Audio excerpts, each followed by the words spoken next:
Olá pessoal, hoje eu vou explicar a ideia, né, o conceito de comprimento equivalente para cálculo da perda de carga total, ou seja, perda de carga em função de um comprimento linear e quando ele passa por peças hidráulicas, né, que a gente chama de singularidade.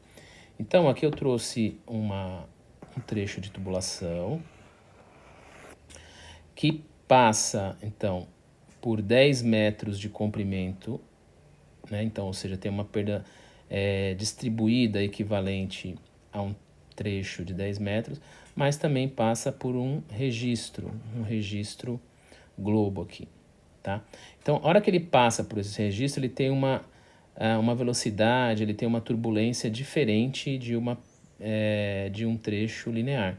Então, a gente diz que ele tem uma perda de carga concentrada ou localizada nessa peça, né? Se tivesse outras peças, né, teriam outras perdas localizadas. Então eu dei um zoom aqui nessa peça, né, trouxe para cá, para mostrar o seguinte, que quando ele passa por essa singularidade, ele vai ter uma perda de carga equivalente, como se ele passasse, melhor dizendo, por um trecho de 5 metros. Então ele passa pela singularidade, né? A água passa pela singularidade, pelo registro, e essa passagem na singularidade ele tem uma perda de carga equivalente a uma perda de carga distribuída de um trecho de 5 metros. Então esse aqui é o comprimento equivalente, né? Então é um comprimento virtual, tá? Então se eu somo o comprimento real mais o comprimento equivalente, eu tenho o comprimento total. Então o comprimento total vai ser o comprimento real mais o comprimento equivalente.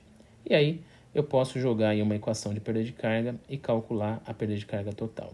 Agora, da onde vem, né, como que se consegue determinar qual que é esse comprimento equivalente?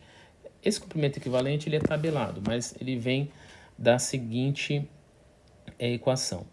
A perda de carga distribuída, né, ou a fórmula de perda de carga, a fórmula universal, a gente já viu, ela é, né, ΔH igual a F L sobre o diâmetro vezes o termo cinético, velocidade ao quadrado 2G.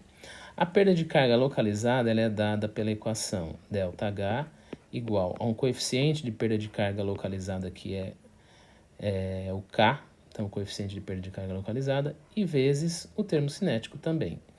Então assim eu consigo calcular a perda de carga localizada. Se eu igualar essas duas equações, eu vou ter que F L sub D, velocidade ao quadrado sobre 2G, é igual a K vezes o termo cinético também, né? O termo cinético é velocidade constante, né? Vazão e diâmetro são iguais, então a velocidade é constante. Então eu posso cancelar o termo cinética. E aí eu posso isolar esse L e chamar ele de L equivalente. E vamos ter o seguinte, né? Do lado de cá, o K vezes o diâmetro passa multiplicando e dividido aí pelo F que passa dividindo. Então eu tenho aí que o comprimento equivalente, né, pode ser calculado por essa equação, né? KD vezes F, né? Coeficiente de perda de carga localizada vezes o diâmetro dividido pelo fator de atrito. Só que para cálculo do fator de atrito a gente já viu que é bem trabalhoso, né? Então foram feitas medições empíricas e esse valor de leque então foi tabelado, trouxe a tabela aqui, da seguinte maneira, né? Então a gente tem aí a variação de diâmetro, né? Então ela vai ser em função do diâmetro e em função do tipo de singularidade. Então joelhos, curvas, T's, entrada e saída de tubulação, válvulas, registros, enfim. Então para cada uma das singularidades e para os diferentes diâmetros eu vou ter um comprimento equivalente. Então um comprimento equivalente.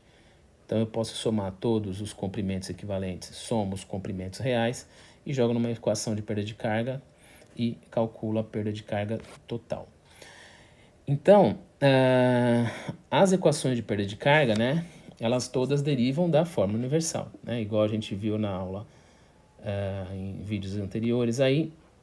que para o cálculo de perda de carga para tubos maiores é utilizado, né, a equação de Hazel-Williams, 10.643, vazão a 1,85 vezes o comprimento. Esse comprimento, então, pode ser exatamente o comprimento total, né, a somatória dos comprimentos reais e equivalentes, dividido pelo C de Hazel-Williams a 1,85 e vezes o diâmetro a 4,87. Agora, também tem outras equações, né? Para tubos menores, tem equações para diferentes, inclusive, tipos de material. Então, de materiais. Então, por exemplo, para tubo de PVC, né, que é bem comum em instalações prediais, tem uma equação empírica também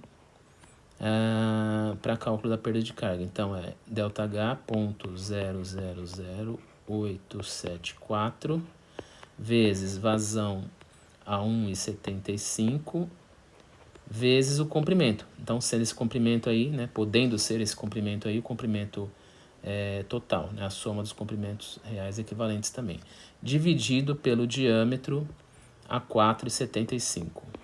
Então, aqui também é possível calcular a perda de carga para tubos menores, né, e no caso aqui, para tubos de PVC. Então, eu preparei um exercício para a gente utilizar esses conceitos aqui. Então, aqui, nessa instalação predial, né, funciona com uma vazão de 0,4 litros por segundo, um diâmetro de 3/4, né, e ele fala que os T's, considerar que os T's estão abertos somente no que vai em direção ao chuveiro, né? Então, por exemplo, esse T aqui, ó, ele só está aberto nessa direção, aqui ele está fechado, aqui está fechado. Nesse caso aqui, ele passa por aqui e aqui está fechado, né? Então, só para facilitar. E ele pede para determinar a pressão disponível, né? A pressão em carga disponível no chuveiro. Então, ele quer a pressão imediatamente antes de sair do chuveiro, tá certo? Então, eu trouxe aqui a tabela, né? Já considerando, já pegando os valores da tabela de comprimentos equivalentes, né? Então, o índice 1, né, é entrada de tubulação. Então, entrada de tubulação, índice 1, entrada de tubo, o comprimento equivalente é 1 metro, eu tenho uma entrada, 1 vezes 1, né? Então, eu tenho aqui também cotovelo de 90 graus, né? Então, é o índice 2, eu tenho o índice no índice 3 e no índice 8, 2, 3 e 8. Então, cada comprimento equivalente para tubo de 3/4, né? Para tubos de 3/4 aí é 1,2, eu tenho 3, então 3,6. Aí eu tenho nos índices 4 e 5, esses dois aqui, né? É um T de passagem direta, né? Aqui a água está fazendo o quê? Está passando direto pelo T. Tá? Então eu tenho 2, então 0,8 vezes 2, 1,6. Aqui eu tenho um T de passagem lateral, a água está fazendo esse caminho aqui, né? Está passando lateralmente ao T, aqui está fechado, ela está passando lateralmente ao T. Então, T de passagem lateral, 2,4, tem 1, 2,4. E eu tenho também, no índice 7, um registro globo, um registro, né, para ajuste da vazão do chuveiro, né? E isso tem uma perda de carga grande, né? Um comprimento equivalente aí, ó, de 11,4. Eu tenho um registro, 11,4, então o comprimento equivalente. Então ele quando ele passa pelo registro é como se ele passasse por um trecho de tubulação de 11,4 metros, né? E aí ele tem essa perda de carga equivalente. Então esse aqui é o comprimento equivalente do registro. A somatória de todos, então, vai dar 20 metros de comprimento equivalente, tá certo? Então, para cálculo de perda de carga, né, eu vou usar a equação, aquela equação que eu mostrei, né, anteriormente, né, esta equação aqui. E só que eu vou fazer o quê? Né? Vou somar os comprimentos reais também. Então, eu vou ter lá comprimento real é igual a 1 metro, né, que é esse trechinho aqui de 1 metro, até o primeiro cotovelo, mais 10, mais 3,5, mais 4 metros e mais 1 metro. Mais 1 metro. Totalizando aí de comprimento real, 19,5 metros. E o comprimento equivalente eu tinha visto que é 20 metros.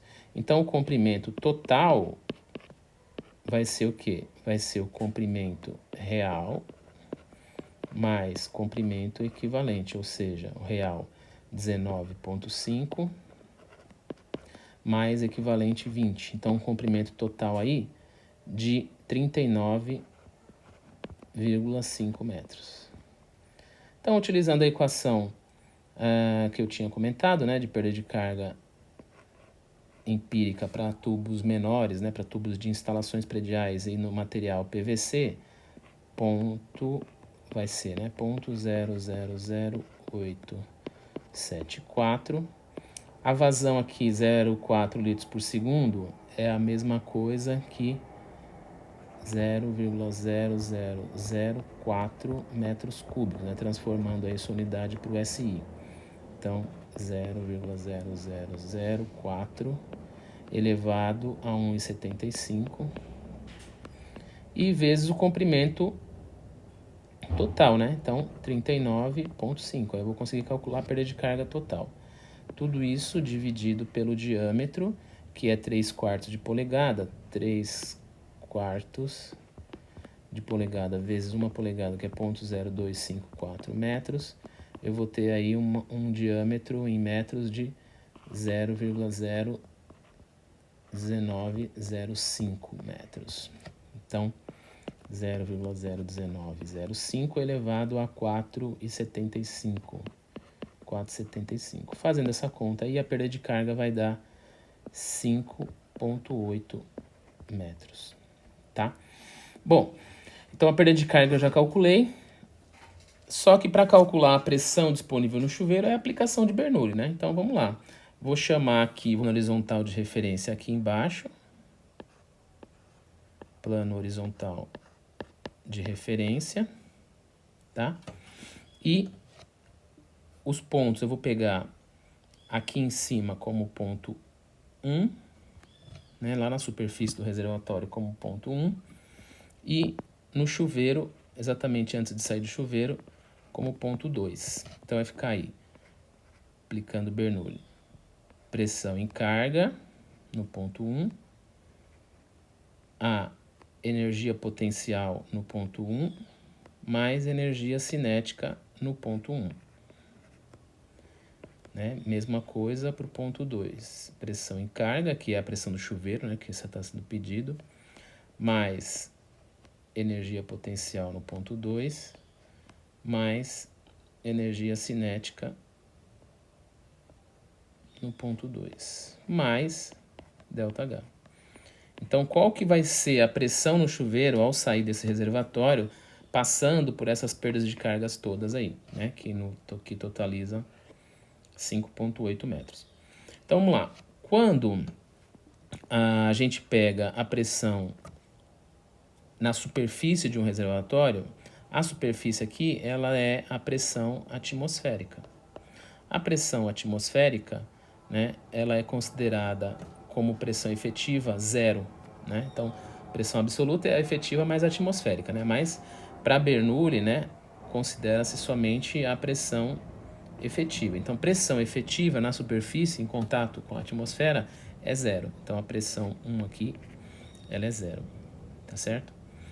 Outra simplificação é que quando a gente está considerando dentro de um reservatório, considera-se que essa água ela desce, né? Ela esvazia com uma velocidade muito, muito baixa, praticamente zero. Então, o termo cinético no reservatório, dentro do reservatório, também pode ser considerado zero. Agora, o Z1, né, ele vai, em relação ao plano horizontal de referência, ele é 10 metros mais 1,2, que é a altura de água dentro desse reservatório nesse exercício. Então, o Z1 é igual a 11,2, igual a pressão no chuveiro, que é o que é pedido, né, mais o Z2. O Z2 em relação ao plano horizontal de referência até o chuveiro é 4 metros. Mais energia cinética. Energia cinética no chuveiro tem, né? Existe aí. Qual que é a energia cinética? A velocidade. Velocidade é vazão é igual velocidade vezes área.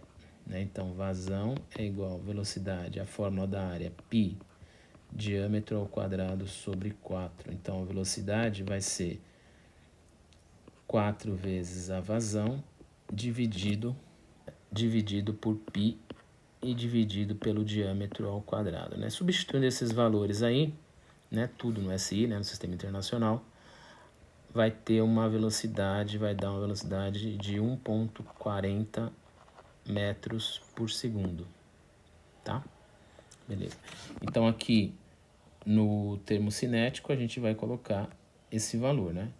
1,40 elevado ao quadrado dividido por 2G. 2G, o G 981, então vai 981 vezes 2, 19,62. Mais aqui ainda a ΔH, que é 5,8.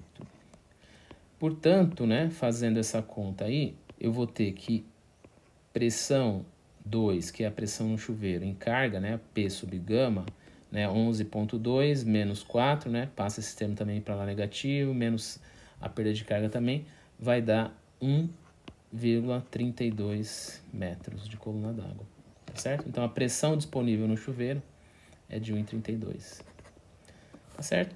É esse o exercício, então, que eu trouxe, explicando aí perda de carga localizada, né, comprimento equivalente, e ainda aplicando o Bernoulli para determinar a pressão disponível, no caso aqui a pressão disponível no chuveiro, tá certo? Obrigado, até mais.